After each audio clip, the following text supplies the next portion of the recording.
Hello friends, my name is Jagmohan Singh and I am chartered accountant by profession. So today I am going to talk about budget 2017. On 1st of February, our honorable finance minister has presented the budget. So today I will be talking about the very crisp and specific and the useful information that you must know about the budget. So I will be analyzing the budget step by step, those areas which are important to you. So let us start.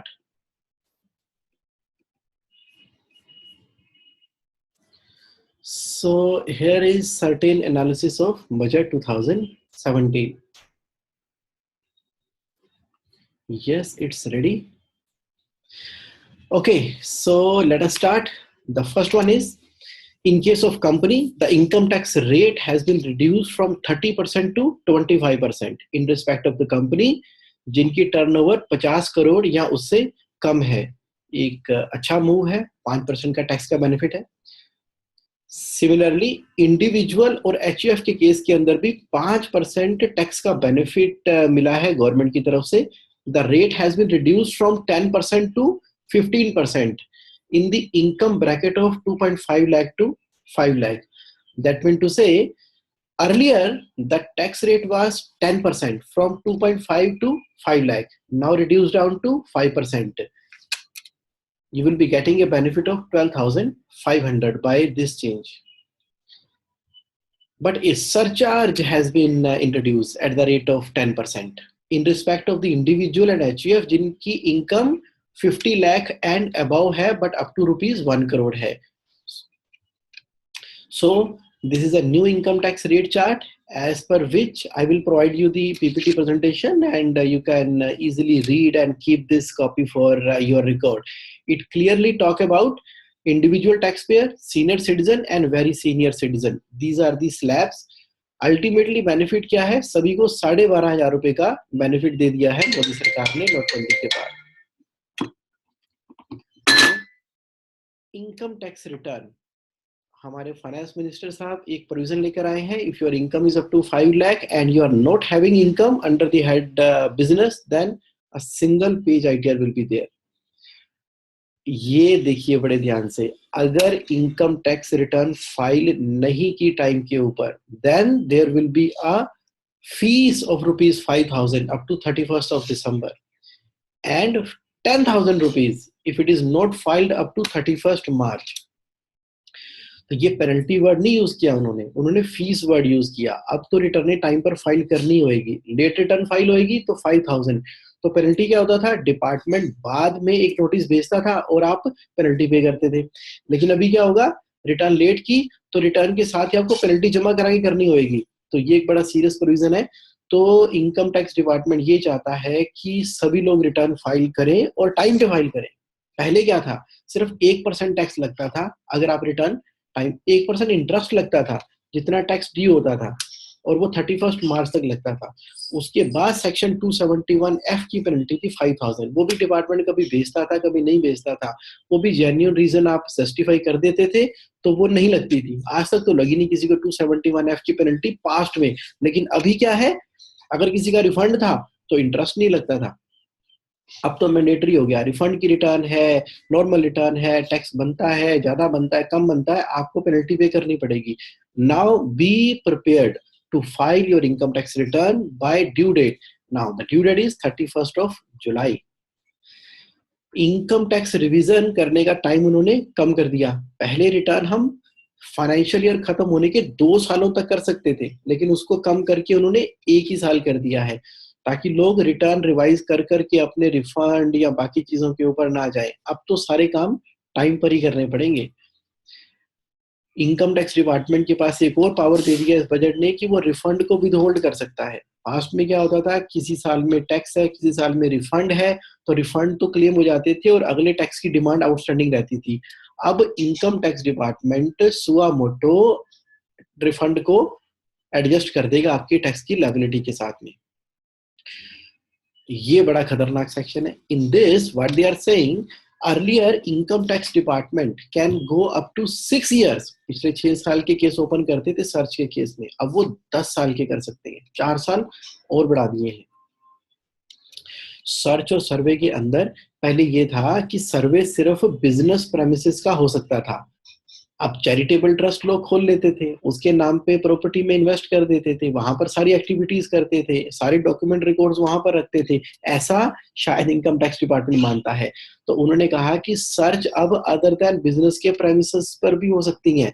ये एक important provision है। सभी big business houses की एक charitable trust जरूर होती है। अभी ध्यान से, सर्च और सर्वे के अंदर इनकम टैक्स ऑफिसर को पावर दे दी गई है, क्या, कि वो प्रॉपर्टी को during the course of search या during the course of within 6 month, 6 महीने के लिए प्रॉपर्टी को भी अटैच कर सकता है, ताकि लोग उसको सेल आउट करके टैक्स की इवेजन ना कर पाए। प्रॉपर्टी भी अटैच हो सकती है।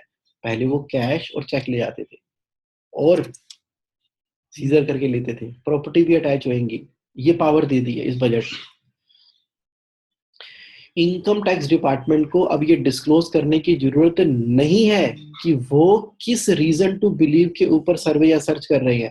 पहले आईटीएटी के अंदर या नॉर्मल कोर्स के अंदर हम उनसे क्वेश्चन पूछते थे, अगर वो सफिशिएंट कारण नहीं बताते थे तो वो सर्वे ही इनवैलिड हो जाता था। लेकिन अब और एम्पावर कर दिया इनकम टैक्स डिपार्टमेंट को कि उनको जरूरत नहीं है बताने की कि what is the reason to believe. हाँ, हाई कोर्ट उससे पूछ सकता है, वो भी रिट पिटिशन के थ्रू। मैट का क्रेडिट जो पहले 10 साल के लिए अलाउ होता था, उसको 15 साल के लिए कर दिया गया है। ये अच्छी खबर है। लॉन्ग टर्म कैपिटल गेन पहले कोई 3 साल या उससे ज्यादा प्रॉपर्टी रखते थे तो माना जाता था, अब 3 साल के पीरियड को कम करके 2 साल कर दिया गया है, जिससे आपको बेनिफिट होगा। दूसरा बेनिफिट क्या होगा कि बेस ईयर है वो 1981 हुआ करता था, उसको 2001 कर दिया गया है, तो कॉस्ट ऑफ प्रॉपर्टी उससे ज्यादा हो जाएगी, तो लॉन्ग टर्म कैपिटल गेन कम लगेगा आपको। आपको पता है ना, शॉर्ट टर्म कैपिटल गेन पे 30% टैक्स है, नॉर्मल इनकम में ऐड होता है। लॉन्ग टर्म कैपिटल गेन 20% है। अभी 2 साल को ही लॉन्ग टर्म कह दिया उन्होंने। This is a good move by the budget. Base year तो शिफ्ट मैंने बता दिया, उन्होंने 1981 से 2001 के अंदर कर दिया है, काफी पुराना हो गया था।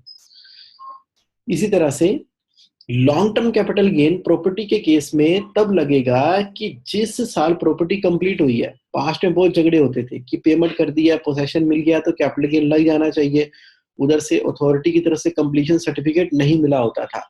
तो अब प्रॉपर्टी कंप्लीट होएगी बिल्डर के द्वारा, उसको आप कंप्लीशन सर्टिफिकेट लेगा तो जिस साल में कंप्लीशन है उसी साल में ही long term capital gain calculate होगा। सिर्फ पोसेशन का मिल जाना और पेमेंट कंसिडरेशन का दे पाना, ये दो कंक्लूसिव एविडेंस अब नहीं है, क्लैरिफाई कर दिया है डिपार्टमेंट ने। Good move, beneficial to the assessee. एक और अच्छी खबर लेकर आए हैं इस बजट के अंदर। प्रिजम्पटिव टैक्स जो है वो 8% से 6% कर दिया है। क्या होता है प्रिजम्पटिव टैक्स? जो स्मॉल ट्रेडर होते हैं, वो बिजनेस करते हैं, उनको कोई भी बुक्स ऑफ अकाउंट मेंटेन करने की जरूरत नहीं है अगर उनकी टर्नओवर 2 करोड़ तक की है। टोटल सेल का 8% अपना प्रॉफिट डिस्क्लोज करें, छुट्टी। अब उन्होंने कहा कि अगर आपकी जो सेल हो रही है वो सारी की सारी ऑनलाइन ट्रांजेक्शन से हो रही है, तो वो अब टैक्स 8% भी नहीं, 6% दो और काम खत्म। ये एक सीरियस प्रोविजन है। कैश का एक्सपेंडिचर पहले 20,000 रुपए तक अलाउड था, अब 10,000 पर ट्रांजेक्शन उन्होंने कर दिया। तो डीमोनेटाइजेशन के बाद पूरी नजर उनकी कैश के ऊपर है। लेकिन हाँ, ट्रांसपोर्टर के केस में अभी भी वो 35,000 की लिमिट है। तो आप कोई एक एक्सपेंडिचर एक ट्रांजेक्शन में 10,000 से ऊपर नहीं कर सकते। और जो कैश पेमेंट है उसके ऊपर भी एक सीरियस प्रोविजन आ गया है कि 3 लाख से ऊपर कैश की ट्रांजेक्शन अलाउड ही नहीं है। जैसे लोग पुरानी कार खरीद लेते थे बुक्स के अंदर ही और डेप्रिसिएशन क्लेम करते थे, अब 3 लाख से ऊपर की पुरानी कार खरीदना मुश्किल हो गया। शादियों में और सब जगह पे आप कैश पेमेंट दिखा देते थे। बहुत सारी ट्रांजेक्शन थी कैपिटल नेचर की जो आप अलाउ मानते थे, जो 20,000 की लिमिट से बाहर आ जाते थे, लेकिन अब 20 को 10 कर दिया और इधर कैपिटल एक्सपेंडिचर के आइटम को और अदर आइटम को 3 लाख से ऊपर कर ही नहीं सकते हो। कर दिया तो क्या होगा? इनकम बन जाएगी आपकी, 30% टैक्स लगेगा उसके ऊपर। पॉलिटिकल पार्टी पे इस बार शिकंजा कसा है, जिसमें उन्होंने maximum cash donation 2,000 per transaction कर दी है, जो पहले 20,000 हुआ करती थी। और इनकम टैक्स रिटर्न फाइल करना उनके लिए कंपलसरी हो गया है। और हाँ, एक बीच में एक तुमका छोड़ दिया उनके लिए इलेक्टोरल बॉन्ड का। अगर नाम डिस्क्लोज नहीं करना और पॉलिटिकल पार्टी को आप डोनेशन देना चाहते हो तो आप रिजर्व बैंक ऑफ इंडिया के पास जाइए, उनसे इलेक्टोरल बॉन्ड परचेज कीजिए, ये बियरर होते हैं।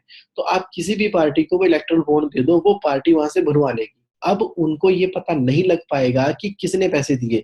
एक चीज तो ओके हो गई, जब आप इलेक्टोरल बॉन्ड खरीदने के लिए जाएंगे वो तो चेक से ही खरीदेंगे, लेकिन अब पॉलिटिकल पार्टी को के पास नाम डिस्क्लोज नहीं हुआ। ऐसा क्यों? क्योंकि ये देखा जाता था कि जो गवर्नमेंट पावर में होती है, लोग उसी गवर्नमेंट को सबसे ज्यादा डोनेशन देते हैं और उसके बाद उसी कंपनी को कोई ना कोई कॉन्ट्रैक्ट मिल जाता है। तो वो लिंक करते थे, इन्होंने डोनेशन दी है इसलिए मंत्री साहब ने उसका फेवर किया है और उसको ये वाला कॉन्ट्रैक्ट दिलवा दिया है। तो अभी 20,000 की लिमिट 2,000 पे हो गई, इलेक्टोरल बॉन्ड आ गए, आरबीआई में जाओ, इलेक्टोरल बॉन्ड परचेज करो और दो पॉलिटिकल पार्टी को। तो इसलिए पॉलिटिकल पार्टी कोई ना कोई बीच का रास्ता तो निकाल ही लेती है। तो ये उनका अपने लिए निकाला गया रास्ता है इलेक्टोरल बॉन्ड का। डोमेस्टिक ट्रांसफर प्राइसिंग वो अब तब एप्लीकेबल होगा जब दोनों में से कोई एक पार्टी एक्चुअली में टैक्स का बेनिफिट एंजॉय कर रही हो।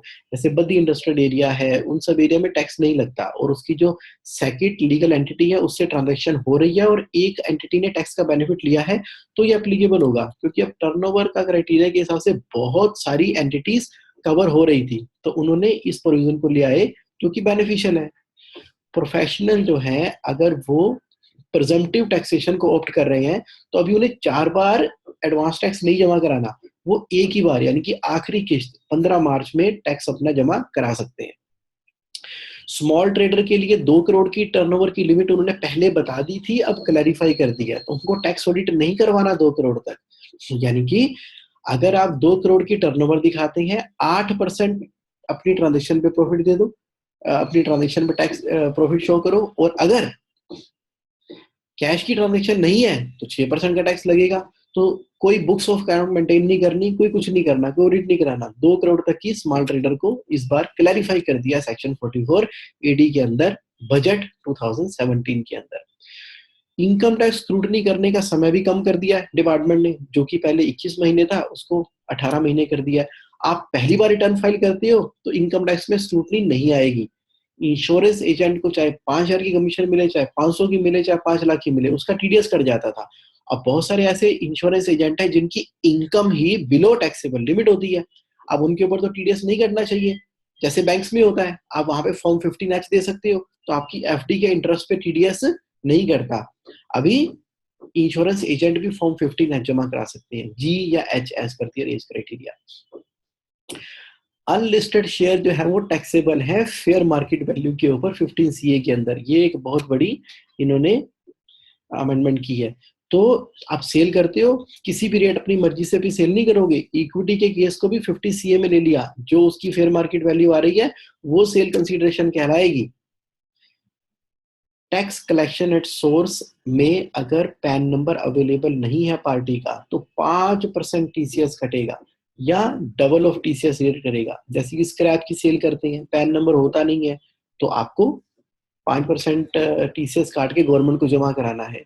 आप ज्वेलरी की सेल करते हैं, अदर आइटम की सेल करते हैं, उसके अंदर 2 लाख से ऊपर की ट्रांजेक्शन है तो आपको टीसीएस काटना होता है। पार्टी पैन नहीं दे रही तो ठीक है, 5% जमा कराओ टीसीएस उस केस के अंदर। तो ये एक सीरियस अमेंडमेंट लेकर आए हैं।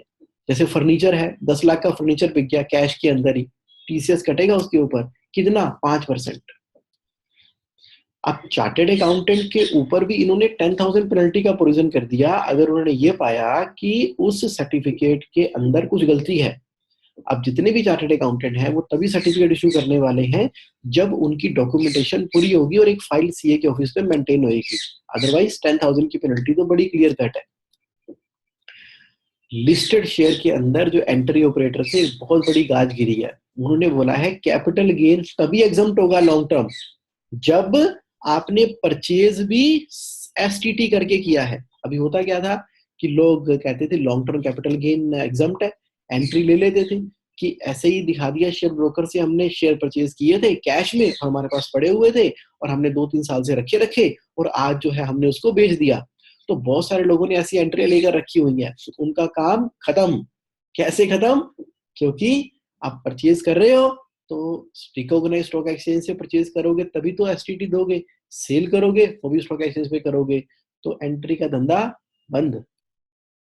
हाउस प्रॉपर्टी लॉस, पहले लोग हाउस प्रॉपर्टी में लॉस दिखाते थे, कैसे? थोड़ी सी रेंटल इनकम दिखाई, उसके अगेंस्ट में लोन के ऊपर जितना भी इंटरेस्ट पे किया है ना, सभी को डिडक्शन क्लेम कर लेते थे। जैसे 1 लाख रुपए की इनकम आई, 7 लाख रुपए का इंटरेस्ट पे किया, तो 6 लाख रुपए का इंटरेस्ट क्लेम कर लेते थे under the head house property. अब वो पॉसिबल नहीं है, क्यों? क्योंकि उसकी लिमिट कर दी इन्होंने सिर्फ 2 लाख रुपए की। बाकी बैलेंस क्या करोगे? अगले 8 साल तक कैरी फॉरवर्ड कर पाओगे। तो बहुत सारे सैलरीड क्लास एम्प्लॉई जो इस तरह से एक दूसरी स्टेट के अंदर फ्लैट लेके, थोड़ा सा रेंटल दिखा के, इंटरेस्ट पे के मैक्सिमम टैक्स प्लानिंग कर रहे थे ना दोस्तों, उनकी सिर्फ 2 लाख रुपए तक की टैक्स प्लानिंग रह गई है। अब रेंट के ऊपर भी टीडीएस काटना है, अगर आप इंडिविजुअल हो या एचयूएफ हो, चाहे आपका पिछले साल ऑडिट हुआ था चाहे नहीं हुआ था। तो लोग महंगे महंगे घरों में रहते हैं। अब जो लैंडलॉर्ड है वो क्या करेगा? 50,000 रुपए से ज्यादा का रेंट पे कर रहे हो ना, टीडीएस काटना है पर मंथ की लिमिट। सेक्शन 56 के अंदर एक कलकत्ता के अंदर बहुत बड़ी प्लानिंग चल रही थी। वैसे तो अगर कोई अदर देन रिलेटिव को गिफ्ट देता है तो वो गिफ्ट टैक्सेबल होता है, लेकिन अगर वो एओपी को दिया जाता था ना, association of person, association person का मतलब है कि 2 कंपनियां मिल गई, उन्होंने एसोसिएशन पर्सन बना ली और आप उसको गिफ्ट देते हो, तो ये बहुत बड़ा लैकुना था सेक्शन के अंदर 56 में। तो उस केस में गिफ्ट टैक्स फ्री हो जाता था। कलकत्ता में बहुत एंट्रियां चल रही थी, लोग एओपी बना रहे थे, बहुत सारी बना रहे थे। अब उन्होंने वो भी बंद कर दिया। क्या बोला? Any person to any person, cash में और काइंड में कैसे भी गिफ्ट दी जाएगी, वो इनकम कहलाएगी अगर वो रिलेटिव की डेफिनेशन में नहीं आता, चाहे वो एओपी क्यों ना हो। स्टार्टअप को पहले 5 सालों का ब्लॉक दिया था कि आप 3 सालों का टैक्स एग्जाम कर सकते हो, अभी 5 साल को बढ़ा के 7 साल कर दिया। और ये भी था कि स्टार्टअप अपना बिजनेस बढ़ाते थे, उसके बाद आगे सेल आउट कर देते थे, लेकिन कंडीशन थी कि 51% आपको शेयर होल्डिंग रखनी पड़ेगी। अब वो इस चक्कर में सेल आउट ही नहीं कर पा रहे थे। अब उन्होंने कहा है कि चाहे आधा % रखो, 1% रखो, कुछ तो रखो अपने पास, तो भी आपको ये अलाउड है। तो 51% के रिस्ट्रिक्शन को हटा दिया है।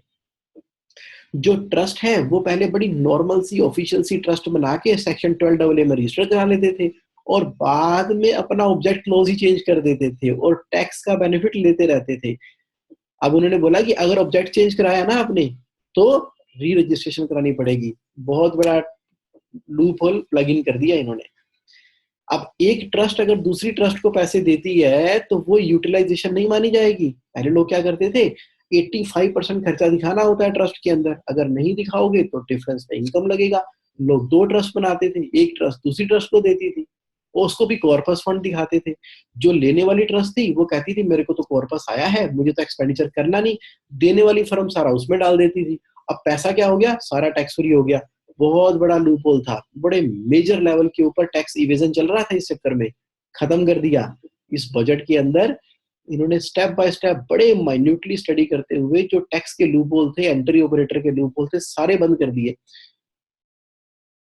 प्रेफरेंस शेयर को जब इक्विटी में ट्रांसफर करते थे तो पहले उसके ऊपर टैक्स देना पड़ता था, वो ट्रांसफर कहलाता था और लॉन्ग टर्म कैपिटल गेन कहलाता था। लेकिन अब उन्होंने क्लैरिफाई कर दिया, बेनिफिट दे दिया, वो ट्रांसफर नहीं कहलाएगा। तो प्रेफरेंस शेयर इक्विटी शेयर में ट्रांसफर होंगे तो कैपिटल गेन नहीं लगेगा।